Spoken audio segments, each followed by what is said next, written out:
at school was telling me the story the other day. So, she has a family friend who's like a friend of her parents who had been living in Boston but had a dog that she really, really loved. It was kind of like a mid-sized dog. I don't know what kind it was. But Boston was too small. Like there wasn't enough room for the dog. So she moved out to the suburbs in order to let this dog have a little more space to run around. And she moved onto this really nice block with, you know, sort of like a tight-knit neighborhood, and the neighbors would all chat with you. And there was a woman who lived down the street from her who had a mohair, or like an Angora rabbit in her backyard that she loved. It was like her, like, I'm pretty sure pride. the story's going. Derek, you have no idea, man. Does the rabbit eat the dog? Tell me. This rabbit was like snow white and had really long fur, and the woman would like brush its fur, and it won prizes and competitions, and it was like lived in this little hut. Blood on it. So it was like this beautiful rabbit. So my friend Emmy's friend, one day bumped into the owner of the rabbit on the sidewalk. She was walking her dog, and they were sort of chit-chatting, and the lady, the neighbor, was like, "Oh, well, I'm actually going to be out of town this weekend. My dad's having surgery, so I've hired someone to come feed the rabbit and stuff, but if you don't mind, if you could maybe just kind of keep an eye out on things, that would be great." And Emmy's friend was like, "Yeah, sure, no problem."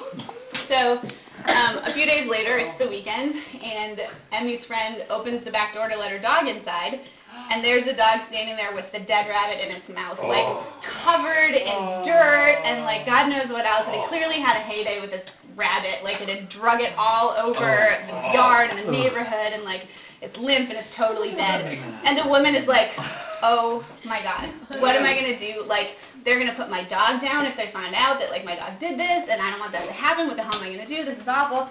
So she finally is like, "All right, here's what I'm going to do. Tashi would never do that. I'm going to clean this rabbit up and put it back in the hutch. And maybe she'll think it died of natural causes." So she takes the rabbit and she like takes it in the kitchen sink and she shampoo it and she blow dries it. And she like brushes out its fur and like makes it all clean again, and she sneaks over to the woman's house that night and puts the rabbit back inside the hutch and shuts the door and leaves. And so like a week goes by, or 2 weeks, and Emmy's friend doesn't hear anything, and she's like, "All right, no news is good news. Like this is fine." I got away And then finally, a couple days later, again she bumps into this woman, the owner of the rabbit, on the street, and she's talking to her, and Emmy's friend is asking, "Oh, you know, how'd your dad's surgery go?" And the woman's like, "Oh, he did really well. He's doing really well. He's recovering fine, but you know, I have to tell you, one of the most disturbing events of my life took place that weekend." And Emmy's friend is sort of like, heart sinks for a second. She's like, "Really? What happened?" And the woman is like, "Well, my rabbit died the day before I left, and I buried it." That is hysterical.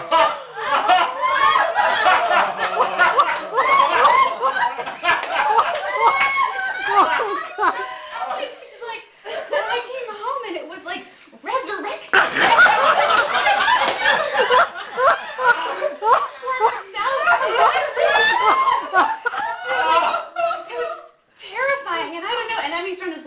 Oh God, that's one of the That's best. crazy. Wow. She kept a straight face. Well, how can you tell her? And at that moment, you're not going to say, "Well, actually." Yeah, no, I guess not. Oh, thank God.